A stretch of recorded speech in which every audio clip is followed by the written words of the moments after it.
Mi nombre es Valeria Caro y tengo el privilegio de darles a conocer lo que fue el inicio del movimiento de la independencia de México. Vamos a estar hablando de este tema junto con Luisa, Andrea, Camila y Noel, que están aquí acompañándonos para poder dialogar, indagar un poco más en lo que fue.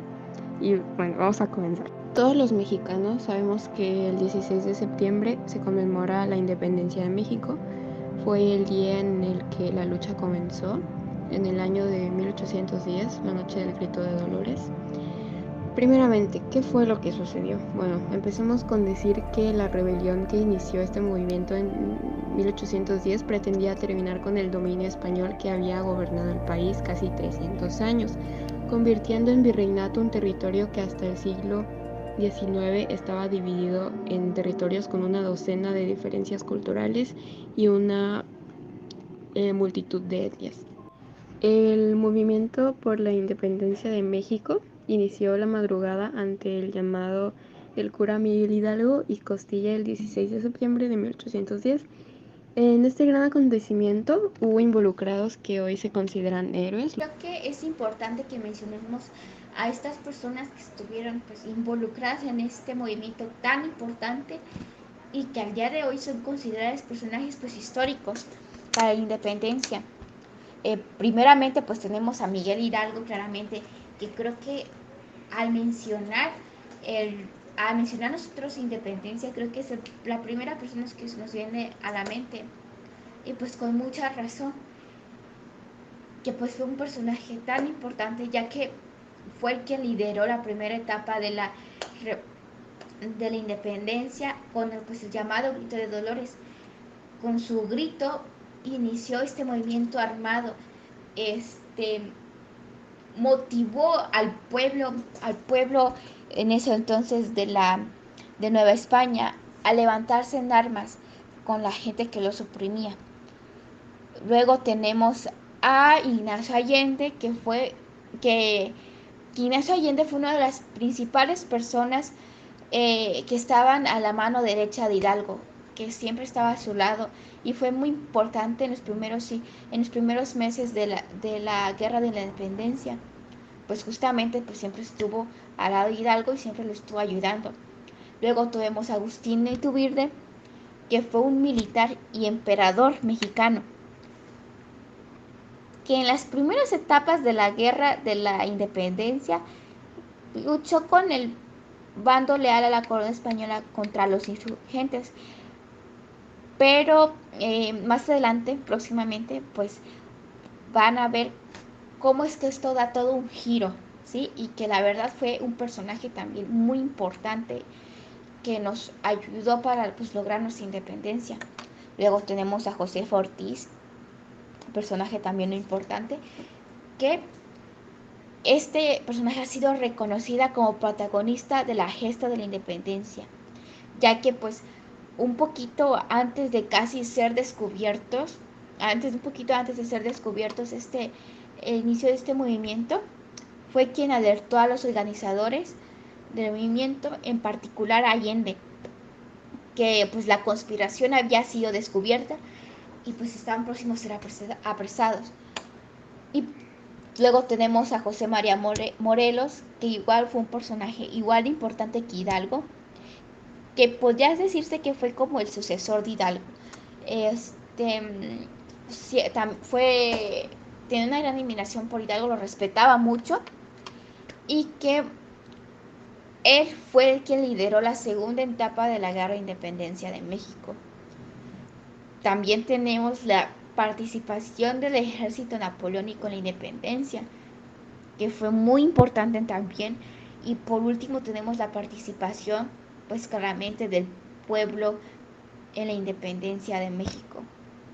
Antes de empezar con todo lo que fue la Revolución Mexicana, sus etapas, hay que hablar de las causas que desencadenaron el movimiento. Generalmente las causas internas que desencadenaron el movimiento de independencia fue la desigualdad social y la desigualdad económica en los principales sectores de la sociedad novohispana.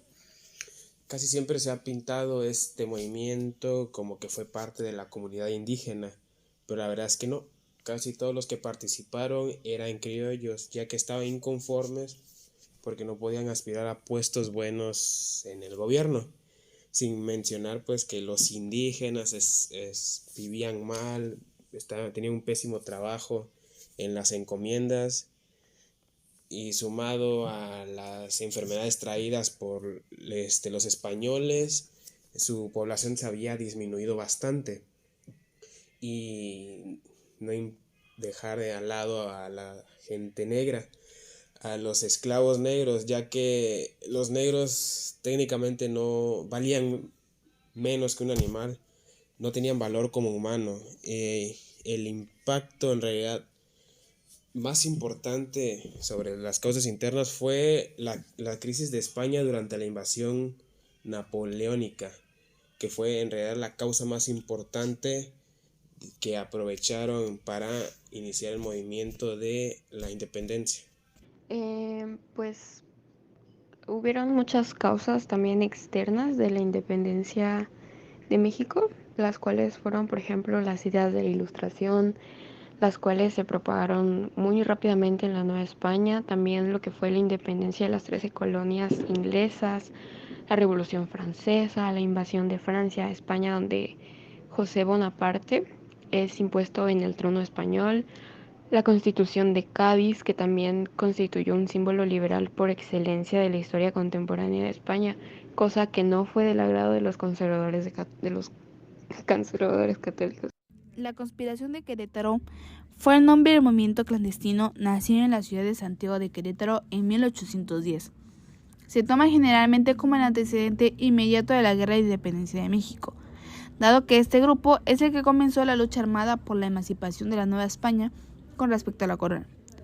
El objetivo primordial de la conspiración de Querétaro era constituir una junta gubernativa que tomara el poder Fernando VII. En tal lucha armada estuvo a cargo del sacerdote Miguel Hidalgo, el militar Juan Aldama, el corregidor Miguel Domínguez y su esposa doña Josefa Ortiz. Al tratar de conseguir su objetivo, fueron descubiertos y decidieron tomar las armas para la madrugada del 16 de septiembre de 1810 en la iglesia de Dolores. Etapa de inicio 1810 a 1811. Esta etapa es liderada por el cura Miguel Hidalgo Costilla, cuyo propósito era el bien social. Buscaba establecer un congreso con representaciones de las ciudades más importantes, dictar leyes benéficas de acuerdo con las circunstancias de cada pueblo, abolir la esclavitud y el pago de tributo, un impuesto a los indígenas, la reducción de los impuestos a todos los habitantes, suprimir los estancos, principalmente el del tabaco y la pólvora. Tras el grito de Dolores en septiembre de 1810, tomó la Alhóndiga de Granaditas junto a Ignacio Allende, siendo la primera batalla del ejército insurgente contra el ejército realista que defendía la corona española. El ejército insurgente controló importantes regiones como San Miguel el Grande, Celaya y Guanajuato.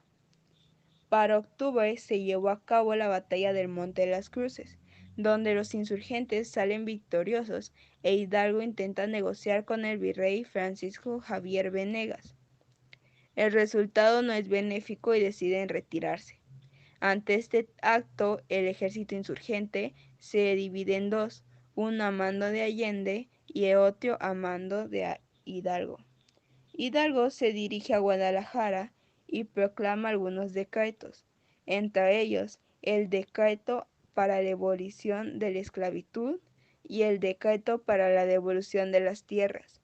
Se proclama asimismo generalísimo de las Américas y funda el periódico El Despertador Americano. En 1811, a las afueras de Guadalajara, se vivió la batalla de Calderón. Las fuerzas encabezadas por Hidalgo son derrotadas por las tropas realistas del general Félix María Calleja. Hidalgo junto a Allende y Aldama son arrestados y fusilados. Etapa de organización 1811 a 1815. Tras la muerte de los principales caudillos, el sacerdote José María Morelos y Pavón quedó a cargo del ejército insurgente. En 1812, Morelos se dirigió a Cuautla, ubicado en el actual estado de Morelos, el cual fue sitiado durante 72 días por el general Félix María Calleja. Finalmente, Morelos logró huir. Este acontecimiento es recordado por el nombre Sitio de Cuautla. Para 1813 sucedió el primer Congreso Político Mexicano, conocido como el Congreso de Chilpancingo. En ese evento, Morelos dio lectura al documento llamado Sentimientos de la Nación, en el que destacó la absoluta independencia de la nación, el reconocimiento de la soberanía popular y la importancia de los derechos humanos y de la libertad, el gobierno distribuido en 3 poderes, el establecimiento de la religión católica como única. En 1814, en la ciudad de Apatzingán, a causa de la persecución del general Calleja, el Congreso proclamó la Constitución de Apatzingán, que instauraba un régimen republicano. Un año después, en 1815, tras la proclamación de la Constitución, Morelos fue arrestado y fusilado en Ecatepec. Como siguiente etapa tenemos la etapa de la resistencia, que es enumerada como la tercera etapa de la independencia, que da inicio después de la Guerra de Morelos. Creo que es importante destacar esto porque tan importante era este personaje, tanta relevancia tenía esta persona, que cuando él muere, pues finaliza con la segunda etapa y abre una nueva etapa. ¿Pero por qué? Porque uno de los principales problemas después de que Morelos se fuera, todo el movimiento insurgente no tenía un líder. Hacía falta de alguien que los acodillara, alguien que los organizara. Y pues precisamente por una falta de organización, continuaban diferentes combates de forma aislada, pero eran combates desordenados, sin un plan, sin algún punto en donde llegar. Y el virrey que en aquel entonces tomó el poder, que era Juan Ruiz Apodaca, se dio cuenta de que era una oportunidad para luchar. Dio pues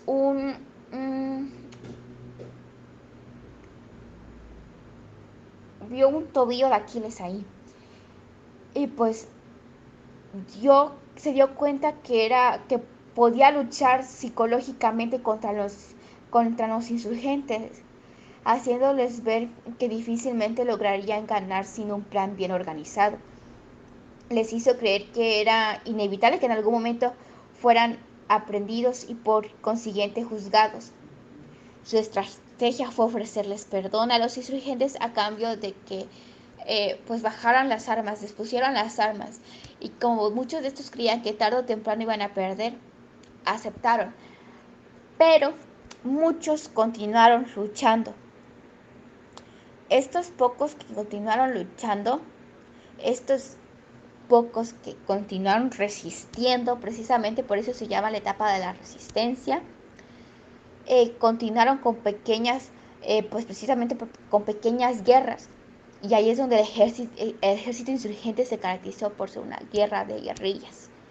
En esta etapa vemos cómo es que, a pesar de que se veía pues un panorama bastante nublado, bastante oscuro, muchos todavía tenían esperanza de que Nueva España podría lograr ser un lugar independiente. Esto nos lleva a la siguiente etapa. A causa de que no se rindieron, es que esta guerra pudo seguir continuando y precisamente nos lleva a la siguiente etapa. Etapa de consumación, 1821. Después de ser nombrado comandante general del sur por el virrey Apodaca, Iturbide convenció a los insurgentes de reunirse y establecer una unión entre ambos ejércitos con el fin de lograr la libertad de la nación y mantener sus derechos como criollo. Para el 10 de febrero de 1821 sucedió el abrazo de Acatempa.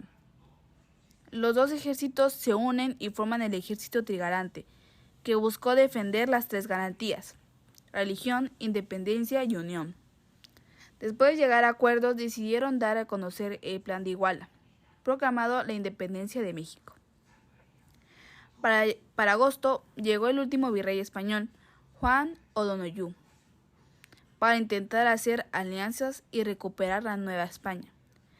pero al reunirse el 24 de agosto con Iturbide sucedió lo contrario y se vio obligado a firmar los tratados de Córdoba, en donde se reconoció la independencia de México por parte de España. El 27 de septiembre de 1821 entra pacíficamente a la Ciudad de México el ejército trigarante señalando la consumación de la independencia.